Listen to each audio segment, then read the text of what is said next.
ስማ አባቴ አሁን የት ነው ያለው? እኔ እሱን ማግኘት እፈልጋለሁ።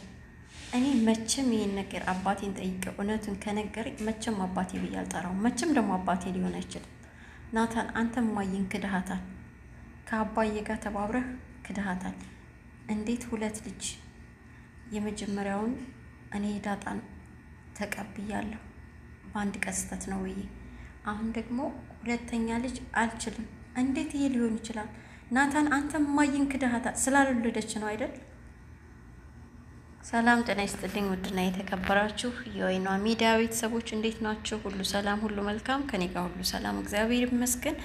ዳጣ ድራማ ክፍል 157ን ይዤላችሁ መጥቻለሁኝ።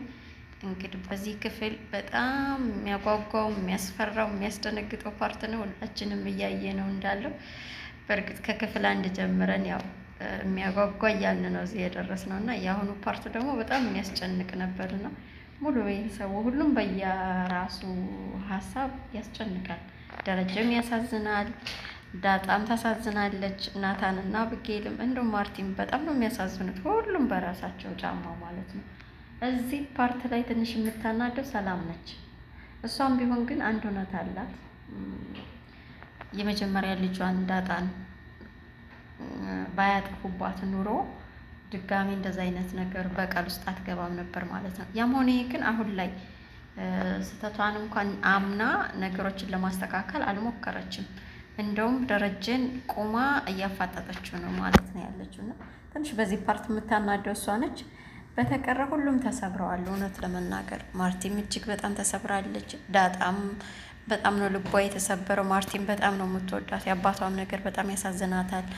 ናታንም ግራ ተጋብቷል። እውነት ለመናገር እንደ ታላቅ ወንድምም እንደ ቤተሰብ አባልም በቃ እንደ ሁለ ነገር ሆኖ ብቻ ተጨንቋል። ለማርቲም ያዝናል፣ ደረጀም ደግሞ ያሳዝነዋል። በእርግጥም ያሳዝናል። ደረጀም የመጀመሪያው ስህተቱ እስካሁን ተከትሎ ለሁለተኛ ልጅ የዳረገው ማለት ነው እና እንዲህም ሆነ እንደዛ ብቻ በዚህ ታሪክ ላይ ሁሉም ሰው ተጎጂ ነው ማለት ነው። ማርታ ስታውቅ አሁን ምን ልታረግ ትችላለች? ዛሬ የዲኤንኤ ውጤቱ ይፋ የሚሆንበት ነው ማለት ነው። ስለዚህ ምን ልታረግ ትችላለች? እንደኔ ደረጀ ቀድሞ ራሱን የሚያጠፋ ነው የሚመስለኝ እውነት ለመናገር። እናንተስ ምን ታስባላችሁ? በጣም ነው የሚያስፈራው። እሱም ተጨንቋል። የማርቲንም አይን ማየት አይችልም።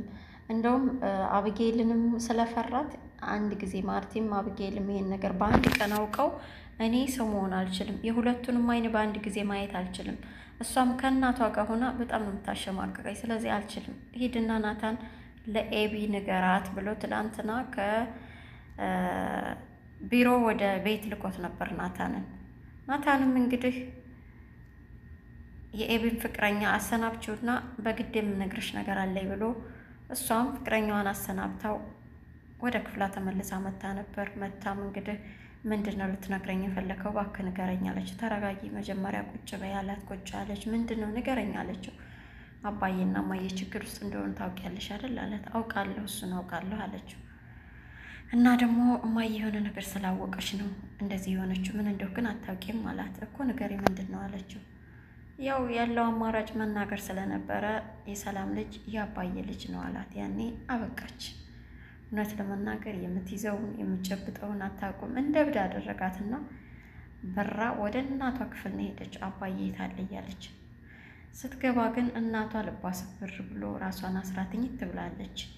አይኗን አየቻትና ግን ምንም መናገር ስላልቻለች እየተናደደች ከቤት ወጥታ ስከድ ናታን እንቃረጋት። ተረጋጊ ኤቢ፣ አሁን ንዴት ላይ ነሽ፣ አባዬንም ለመረዳት ሞክሪ አለ።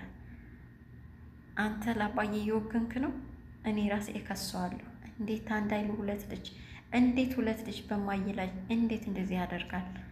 ይሄ እውነት የኔ አባት ነው? እኔ የማውቀው አባት ይሄ ነው? እኔ ይሄ የኔ አባት አይደለም። የእውነት ይሄን ነገር ካደረገ ፊት ለፊት ላገኘው ልጠይቀውና አባቴ ብዬ አልጠራውም ካሁን በኋላ አለች። ናታንም አይ ኤቢ ተረጋጊ፣ አንቺን በእርግጥ የሆነውን ነገር ብታውቂ ለአባዬ ታዝኔለት ነበረ። ምክንያቱም እሱም በጣም ተጨንቋል። አሁን ላይ እኛ ከአባዬ ጎን ቁመን ችግሩን ለመፍታት ነው መሞከር ያለብን። እማዬ ሁሉንም ደርሳበታለች። ነገ የዲኤንኤ ምርመራውን ባወቀች ቁጥር ምን ልታደርግ እንደምችል መገመት አንችልም። ስለዚህ በአንድ ሁነን እነሱን ለማስታረቅ ነው መሞከር ያለብን። ኤቢ ተረጋጊና በደንብ አስቢ ያላት። እንዴት ነው ተረጋጊ የምትለኝ? አባዬ የት ነው ያለው? እሄዳለሁ አለች። በሩን ወጥታ እየተናደደች ከፍታ በሩን ሄደች እየጮኸች። መስመሩን ስትሄድ በቃ አልቻለችም። መንገድ ጠፋባት ማለት አዞራት እና ቁጭ ብላ መስመር ዳር እያለቀሰች ምጥን መጣች ማለት ነው። ምጥን መታጣገቧ ቁጭ ብላ ታለቅሳለች። ከዛ ኤቢ ዞር ስትል እያለቀሰች ነው። ምጥን ምን ሆነሻል አንቺ ደግሞ አለቻት። አንቺ ስታለቅሽ ስላየ ነው ማለቅሰው አትላትም። ከዛ በቃ እሷን አረጋጋቻትና አንቺ ወደ ቤት ተመለሽ ብላት አሁንም እየጮኸች ወጣ ሄደች። አባቷ ቢሮ ሄደች። ስትሄድ ግን ያገኘችው ናታንን ነው። ደረጀ ደግሞ ወደ ቤት መጥቶ ነበረ። ያኔ ማርቲ አብጌል ምን ሆና ነው? እየጮኸች ነው ውጭ ላይ ምንድን ነው የምሰማው? እናስ ደግሞ አሁን ወዴት ሄደች? እኔ ክፍል መታ ምንም ነገር ሳታወራኝ ሳትጠይቀኝ ነው ሄደችው እያለች ዳጣን እየጠየቀቻት ማርቲ ሳሎን ላይ ነበረች።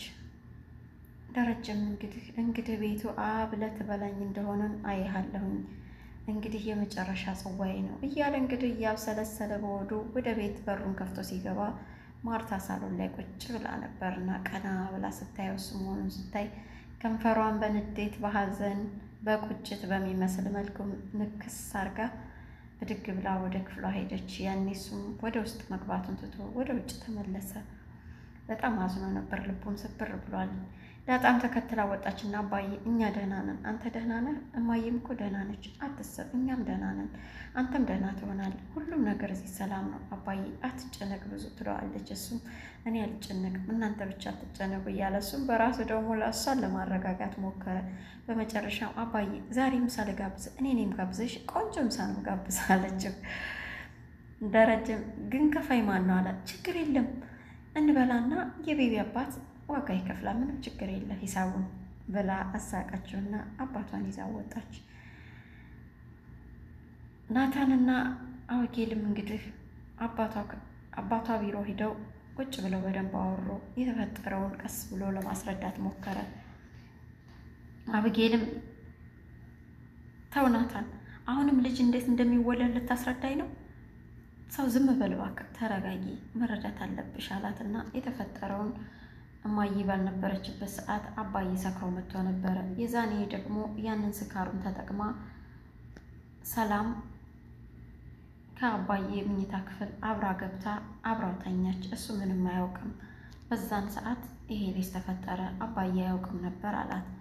እና አንተ እንደምትለኝ አውቀው ነው፣ ይሄ የውሸት የፈጠሩት ታሪክ ነው፣ እያስመሰሉ ነው፣ ናታን አትመናቸው አለች። አይ የእውነቴን ነው የምልሽ፣ ይሄ የእውነት ነው አላት። ስለዚህ ሰላም አባዬ እንደፍረዋለች ነው የምትለኝ አለችው።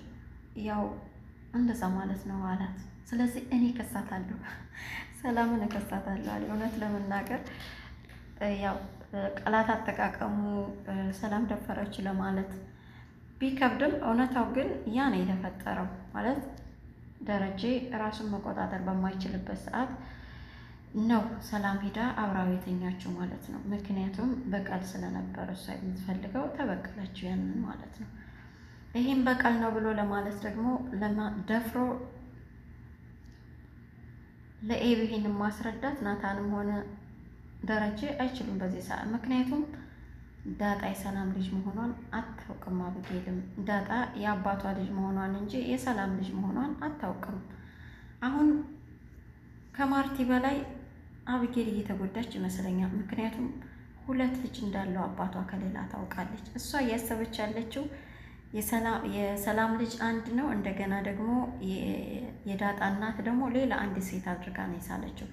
እና ይፋቱ ነው የምትይው እያለ ሲላት ናታን አዎ እና እማዬ ሶስተኛ ሚስት ሆና ትቀመጥ፣ ይሄን ነው ይሄ ፌር አይደለም፣ እንደዚህ እንዳትለኝ አለችው። እማዬ ይሄ ይገባታል አለችው። አይ እሱስ አይገባትም፣ ግን ደግሞ አባዬም ላይ አትፍረጅ አለ። በደንብ ነው የምፈርደው፣ እኔ ምንም ብትወስን እናቴ ከእናቴ ጎን ነኝ፣ አባዬን ከእናቴ ጎን ሆኜ ነው የምከራከረው፣ ይሄ የኔ አባት አይደለም አለች። ተይ ለመፍረድ አትቸኩይ አላት። እንደምንም ማሳመናት ብቻ በመጨረሻ እንግዲህ ማርታ ደውላ ና ቶሎ የት ነው ያለው ወደ ሆስፒታል መሄድ አለብን ብለዋለች። እሱም እኔ በዚሁ እሄዳለሁ፣ ሲጀመር ደግሞ እኔ መሄድ ለምን አስፈለገ ማርቲ? አንቺ ብትሄጂ አይሻልም? አይ መምጣት አለብን መሄድም አለብን አለችው። እሺ እኔ በዚሁ ልሂድ አላት። አይቻልም እና በዚህና አብረን ነው የምንሄደው አለችው። እሺ ብሏል። ናታንም እንግዲህ ወደ ሆስፒታል ይዟቸው ሊሄድ ተዘጋጅ፣ እኔም ልብሴን ልለብስ ነው ብላ ለዳጣ ልካበታለች፣ ይዟቸው እንዲሄድ ሆስፒታል ማለት ነው። ሆስፒታል ከደረሱ በኋላ ምን ይፈጠራል የሚለውን በቀጣይ ክፍል ይዤላችሁ የምመጣ ይሆናል። ለዛሬ ግን በዚሁ አብቅቷል። በመጨረሻ ግን ሰራተኛቸው ለዛና ዘበኛው ገዜ እየተጫጫሁ ነበር። ለዛም እና ጉዳችንን ምን ነው እዚህ ቤት ባልመጣው በቀረብኝ፣ ኧረ ጉዳችን ፈላና ቶሎ እና ላሳይ እያለች እንግዲህ እያለች ወደ ቤት ይዛው ገብታለች ማለት ነው።